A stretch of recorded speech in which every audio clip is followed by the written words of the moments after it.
मुख शुजा ने सोचा, मैंने फजर के साथ बहुत गलत किया है, तो शुजा जल्दी से अपनी गाड़ी में बैठकर फजर के हॉस्टल में जाकर स्टाफ से पूछता है कि फजर कहाँ है। वो इसे बताते हैं कि फजर उसके कमरे में है।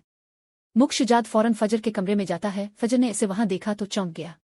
मुख शुजा फौरन फजर के पास जाता है, इसे गिले लगाता है और कहता है, फजर बेटा, मुझे अपनी गलती का एहसास हो गया है, मैंने तुम्हें मुआफ कर दिया है और अब मैं तुम्हें घर वापस लेने आया हूं। जल्दी से अपना बैग पैक करो। ये सुनकर फजर की खुशी दीदनी है।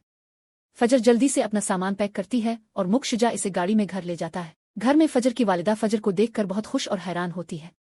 वो फौरन इसे गिले लगाती है और कहती है, फजर, मैंने तुमसे कहा था कि तुम्हारा बाप शहजाद अपनी गलती मानकर तुम्हें घर ले आएगा। फजर की वालिदा फिर मुख शुजा से कहती है, अब तुम शेर और फजर की शादी कर दो, काफी वक्त गुजर चुका है। मुख शहजाद फजर से कहता है, शेर से कहो कि वो अपनी माँ को लेकर आपका प्रपोज मांगे। ये सुनकर फजर बहुत खुश हो जाती है और फौरन शेर को बुलाती है और कहती है, शेर, अपनी माँ को हमारे घर ले आओ, मेरे वालिद हमारी शादी पर राजी हो गए हैं। शेर बहुत खुश होकर फौरन अपनी माँ को गाड़ी में बिठा कर फजर के घर की तरफ चला गया। शेर की वालिदा मुख सज्जाद से कहती हैं, हम फजर की तजवीज़ मांगने आए हैं। ये सुनकर मुख साहिब कहते हैं कि हाँ, मैं फजर और शेर का रिश्ता मानता हूँ। इसी लम्हे अचानक शेर के मोबाइल पर एक वीडियो नमूदार होती है। जब शेर ने वीडियो खोली तो वो बदर जमान को शेर की दोनों बहनों की तरफ पिस्तौल तानती हुए देखता है और कहता है, शेर, अगर तुम फौरन घर न आए तो मैं तुम्हें गोली मार दूंगा। ये देखकर शेर बहुत परेशान हो जाता है। मुख शुजा ने शेर से पूछा, शेर, क्या हुआ? शेर ने जवाब दिया, बदर जमान मेरी दोनों बहनों को गोली मारने वाला है।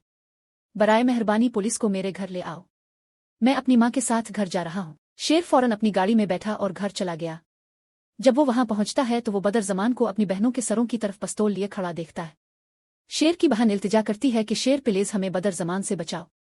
बदर जमान जवाब देता है, शेर, मेरे बेटे अहद को अमेरिका की जेल से रहा करके वापस लाओ, वरना मैं तुम्हारी बहनों को गोली मार दूंगा। शेर बदर से कहता है, मैं तुम्हारी बात सुनने को तैयार हूँ, लेकिन मेरी बहनों के साथ कुछ मत करना। इतने में मुख शुजा पुलिस के साथ पहुंच गया।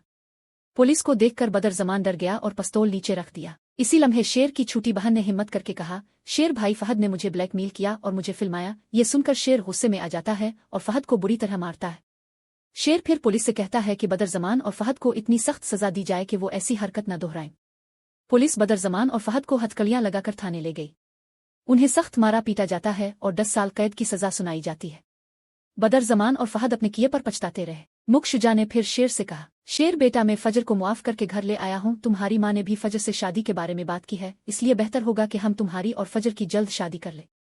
ये सुनकर शेर खुश हो जाता है और कहता है, क्यों नहीं, मैं फजर से मोहब्बत करता हूँ और मैं इससे शादी करूंगा। फिर शेर और फजर की शादी का वक्त आता है। फजर और शेर की शादी बड़े धूमधाम से हुई है। फजर और शेर एक स्टेज पर बैठे। उनका निकाह एक मौलवी करता है।